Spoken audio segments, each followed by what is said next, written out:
started, we did not expect MOUs should be signed. Because our expectations were very low.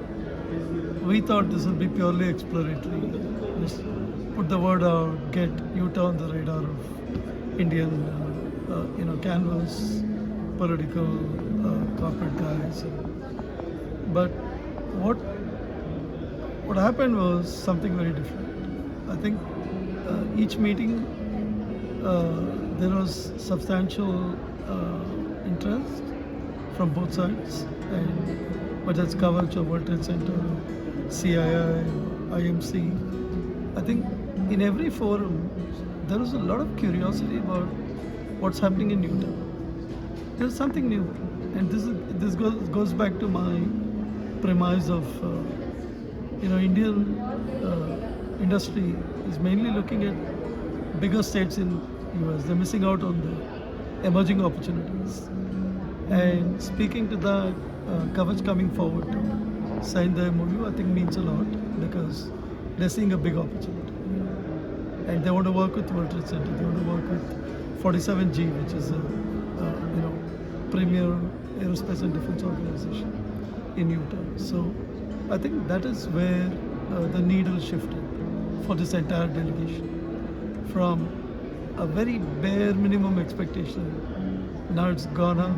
And now it's more challenging to manage that, but I think the benchmarks are kind of moving. So same thing with World Trade Center, and the way they came across to the Indian diaspora in India, I think they have a certain element of what should I say?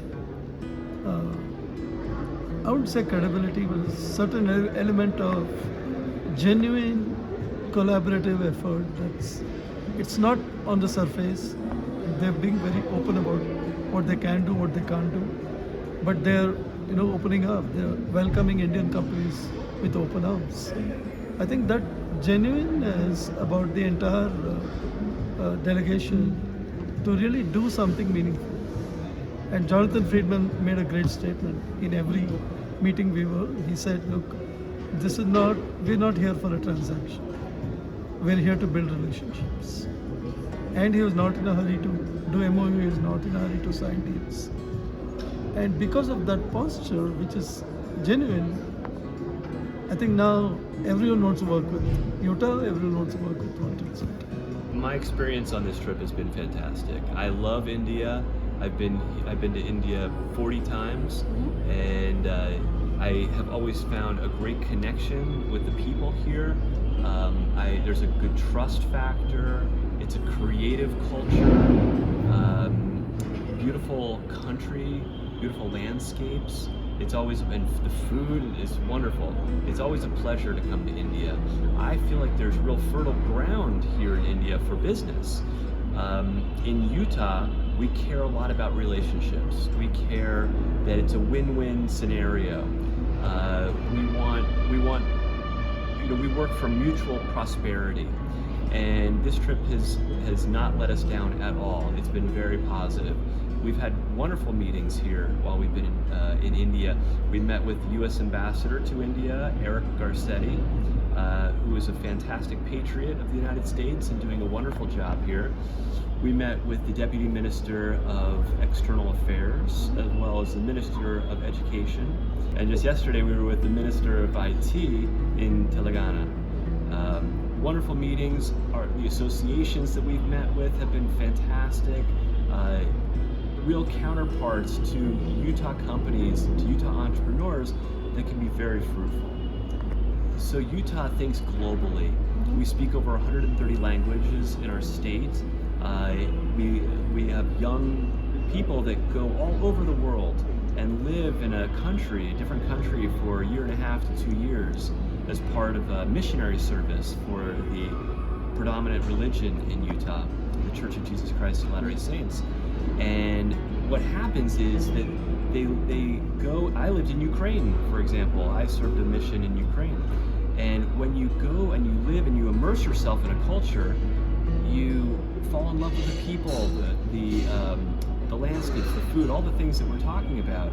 And then you naturally think of business ideas. that you could bring, that you could be, a net positive to another culture and another country. So I have found that this spirit here in India is very welcoming. It's been very positive. I think that counterparts here are very interested in the same things we are, in creating relationships that are long lasting. We're just not interested in a one-time, sale or something, one-time production, or no, that just wastes everyone's time. What we're interested in is long-term relationships that can be really fruitful. It's been great. This is my second time back to India. Oh, really? Wow. Yeah, I was here in 2018, so it's been about 6 years. Had a great experience then, and I've appreciated that this trip has allowed me to see more of the country, understand more of the priorities, and even the cultural differences between the places that I was able to visit so far. I'm reassured and motivated by the growth and the outstanding economic performance of the countries, and I'm inspired by the entrepreneurs. I'm always inspired by entrepreneurs. I'm especially inspired that so many Indians are not only just changing the country, but changing the world through big ideas. I learned on this trip that the Department of Defense here, the ministry, didn't even allow private markets to participate in defense until just about 20 years ago. So that says a lot about India's priorities, its capabilities, and the direction it's headed. So it's been a great trip, and appreciate you and the team for hosting us today. Thank you. Okay, you talked about Indians making a difference in the world. Do you have any particular name or person you do look up to? I think Modi's a very big celebrity in the United States. I think I heard recently that he had visited like 20 or 22 states. Yes. And so he's seen a lot of the country. We appreciate that. And look, the United States loves India. We see it as a rising star, and it is. 7% year-over-year economic growth is incredible. Certainly outperforming many developed nations. But we're all really inspired by the growth, the direction, and the vision. Technology, engineering capabilities, IT, all of that is being developed here, and it's helping other markets around the world develop as a result. Today we heard from a company that transacts about $23 billion in revenue, so a very sizable company, participating with on contracts with the U.S. Navy, and that's great. And again, only 20-25 years of experience in private markets participating in defense, so it says a lot about the potential of the country itself. Well, it's my first time to be in India. I've read about and know about India and how wonderful a country it is, but I've never been here. You have beautiful landscape, wonderful people, and so friendly, and beautiful buildings. The Taj Mahal comes to mind. So it's been really a great experience for me to see what I've read about and actually be here. That's good. So have you picked up on the language or something of your choice, cuisine or something? Have you had any other cuisines yet? I'm not really good at the language. I haven't got enough time with English. Okay. But I've had a lot of people that help us, tour guides, people. A friend of ours that lives here, Michael Gunnell, has been very helpful in driving us around and introducing us to people and places. So we've had really a very convenient stay because of the help of other people. The trip overall has been really fantastic at so many levels. The quality of the people that we've met day after day. We've met leaders in the government, leaders in business. I was just reflecting that if we would have organized this on our own from abroad, we may have gotten a handful of those meetings if we had worked really hard. But we've had those types of meetings day after day after day. In terms of the people that we've met, I think they've all been warm and friendly. Didn't expect anything less. I've had great relations with Indians for most of my career. I think we say that every country we visit, they treat us warm and friendly, but there's something special about the relation with Indians the humility, the earnestness, the integrity. I think it's really special. And in terms of the business output, I have 40, 50 follow-ups. Creates a little stress, and I won't get to them all on a timely basis, but no, highly productive. Just as one example today, I had brought a company with me. I had introduced that company to an accountant who I happen to know from my network over the years.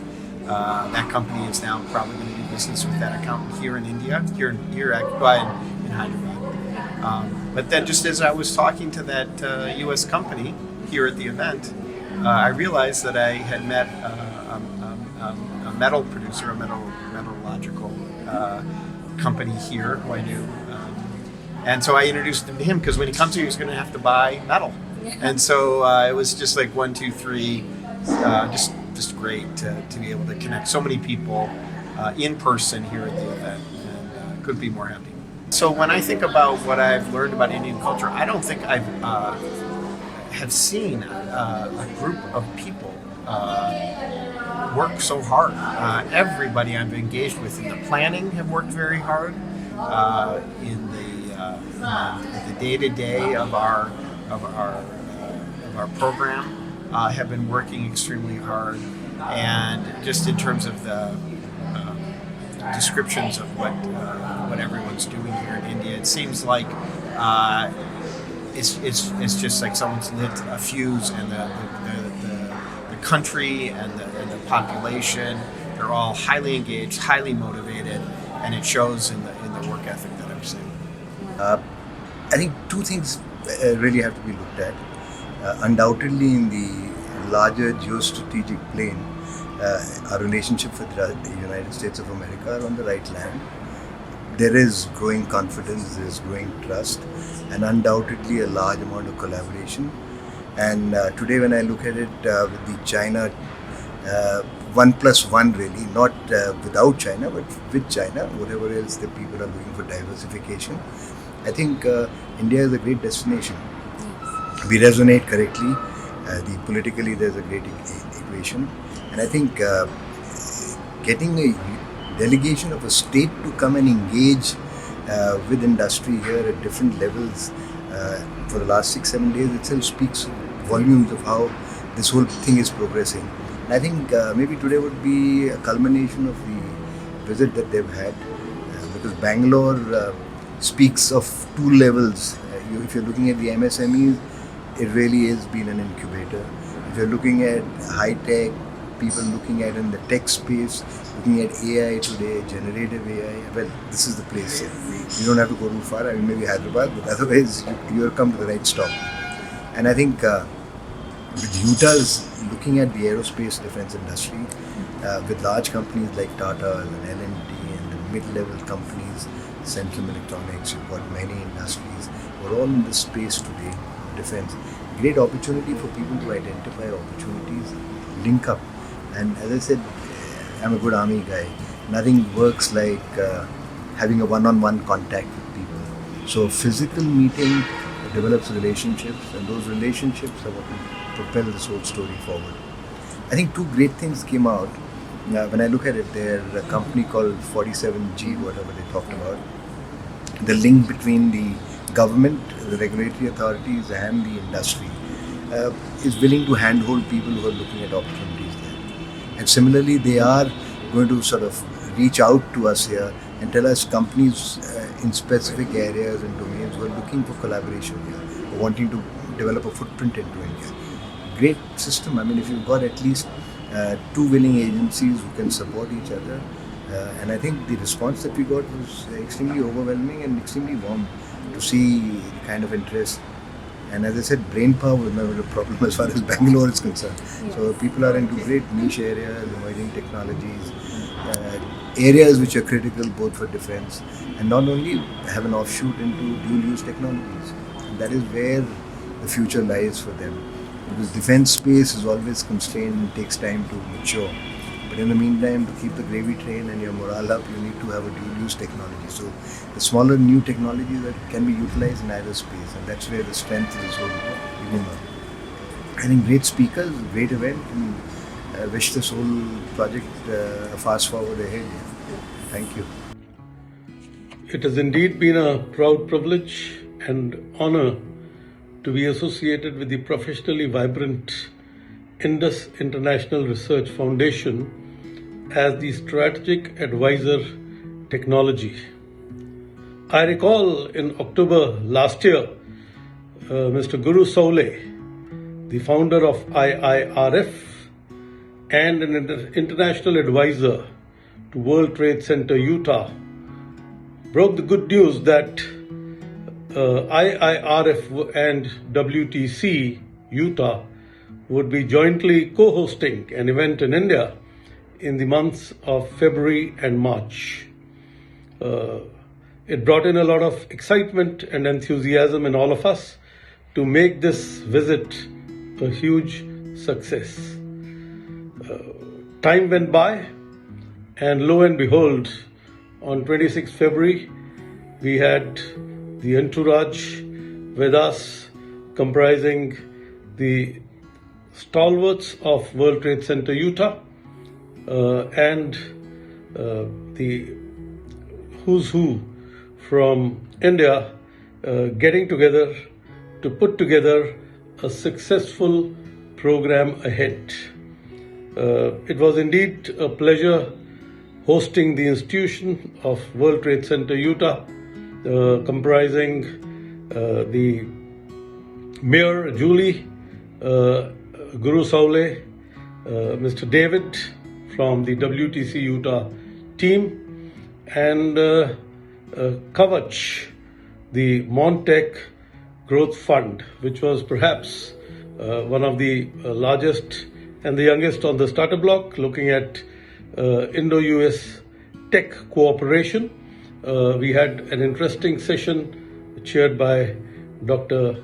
Ajay Kumar, former Defense Secretary, who's also the chairman of the fund, Mr. Raj, and who's the CEO, and other dignitaries together, who envisioned a common program with World Trade Center Utah and the Academia and 47G, the big defense conglomerate of the United States of America, all in all to create the next big initiative in defense technologies. It was followed by a number of interactions with the CII, with the other chambers of commerce in India, each of them mighty impressed with the interactions. But the icing of the cake was the defense conclave that was held in Bangalore.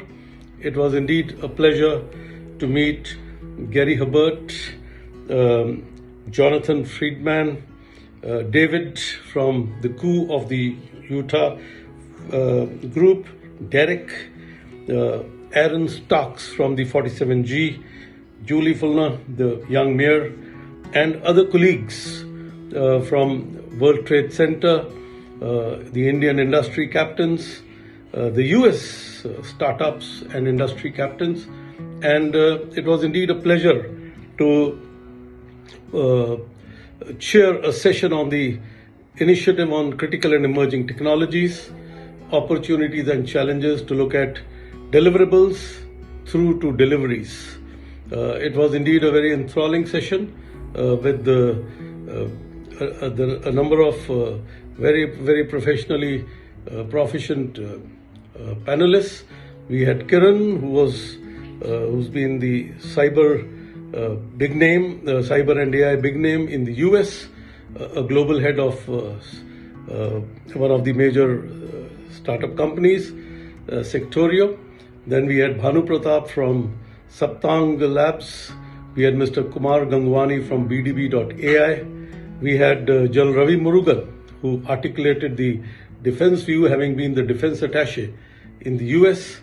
And we had Colonel Selva, who's the Bharat Bridge CEO. And of course, Vish from Forge Innovation brought together how this initiative could actually get all hands on the deck and make a successful program with the World Trade Center Utah being the focal point. All in all, I think it's been a professionally stimulating experience between IRF and World Trade Center Utah, the academia in India, the academia in US, the industry in India, the industry in US, and the startup ecosystem and entrepreneurs in India and the US, all coming together in this 1 week of hectic activity, but extremely satisfying and meaningful engagement.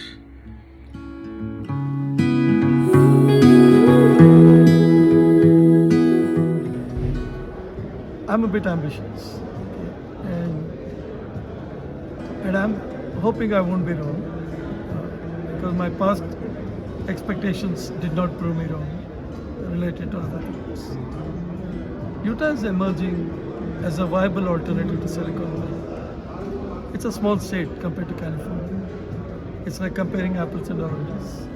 At the same time, there is certain degree of momentum in Utah, which is already a leading state in economy, in the economic growth in US. And they have many firsts, like you saw in the presentation today. They're first in COVID management capability, they're first in economic development momentum, first in several things, the fourth in aerospace and defense capability, etc. Given their cautious optimism and systematic pursuit of growth, I think it'll be terrific. They already moved from being a small state to being a medium state, and not many knew that. And so from a medium state to be a bigger state, I won't rule out the possibility. But I think in 10 to 15 years, almost everybody abroad will be trying to get a piece of Utah. So we want to be there before it is too late, which is why I'm saying all Indian companies look at Utah. It's a great opportunity, right time, right place, and there's a lot of value mutually. Well, I would say that Utah has been ranked the #1 state in the nation in the United States. I mean, it's really significant. And it's also the #1 state in which to start and grow a business. We have very favorable tax laws and regulations that allow for companies to grow naturally without overburdening them. And so we're a natural partner for any organization that's interested in growing in the United States. Or we intend to bring our Utah companies here to India. So I'd love to we're trying to create a corridor, a trade corridor that goes both directions. If in 1 year, 2 years, 5 years, 10 years, we continue to build on this momentum and grow our relations together.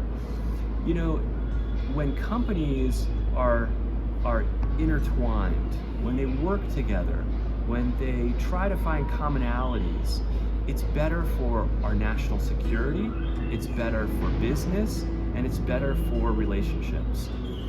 And so that's what we try to do from Utah. We try to find partners that are looking to be innovative and collaborative. We want to disrupt industries. We want to be at the forefront of technology. We're actually the fastest growing tech sector in the United States is in Utah. And so we think big.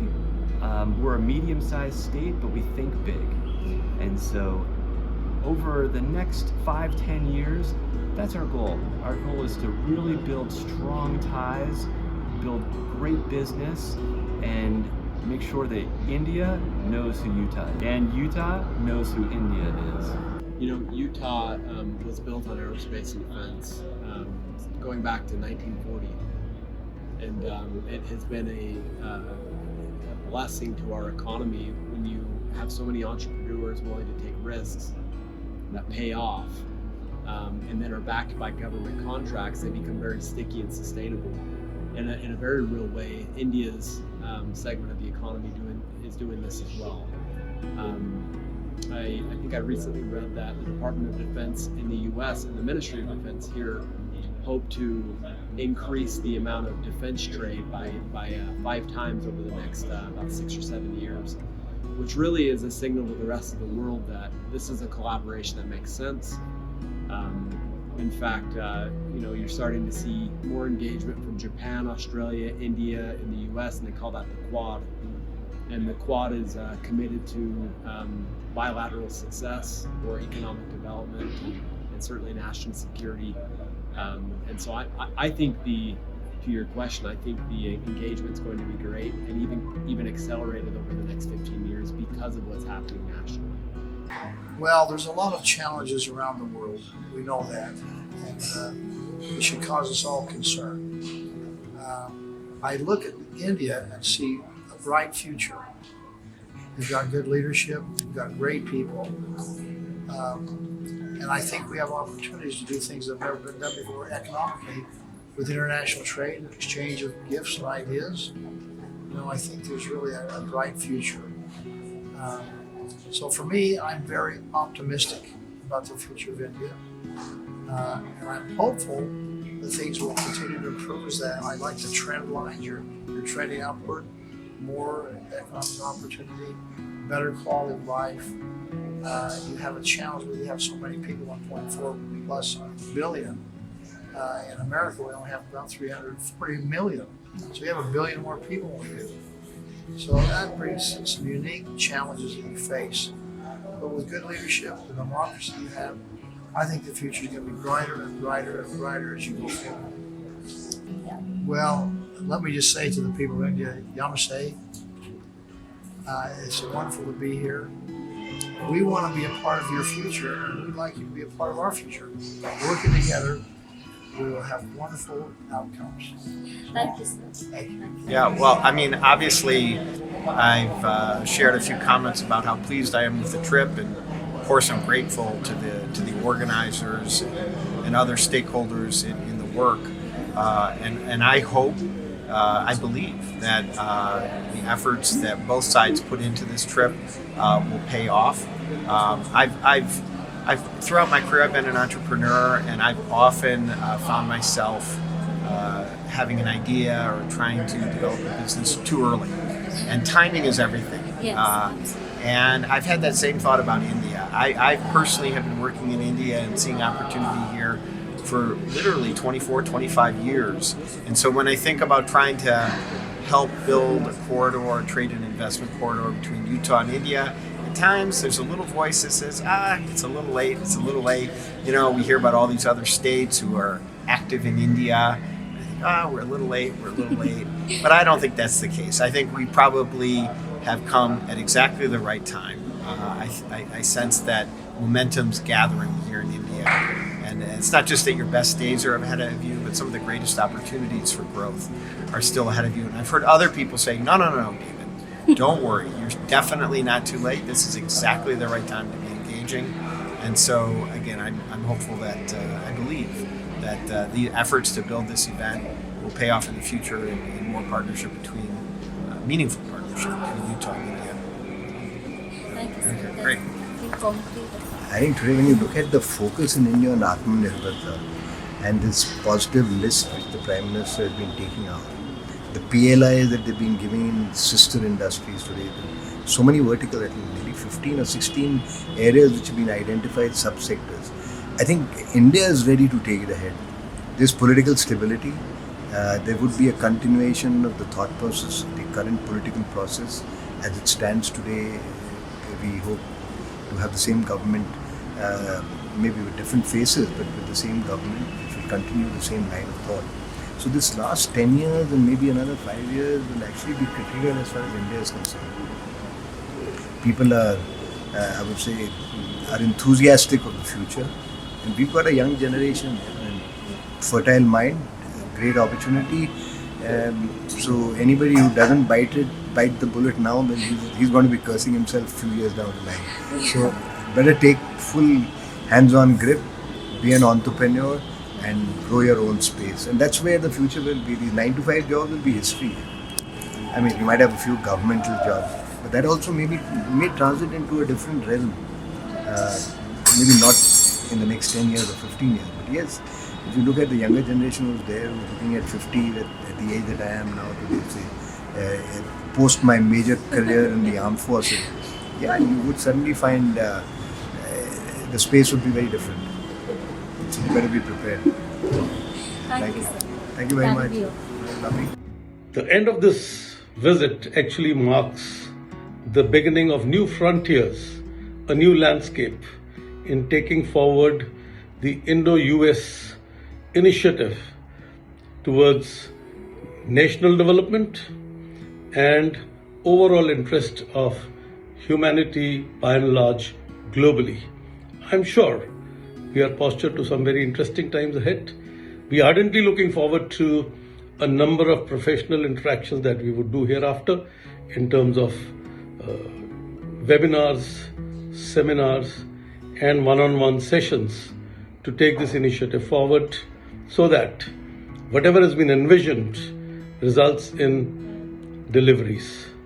Wishing IARF, World Trade Center, and all functionaries happy times, meaningful times, great interactions, and a professionally invigorating journey ahead. Jai Hind.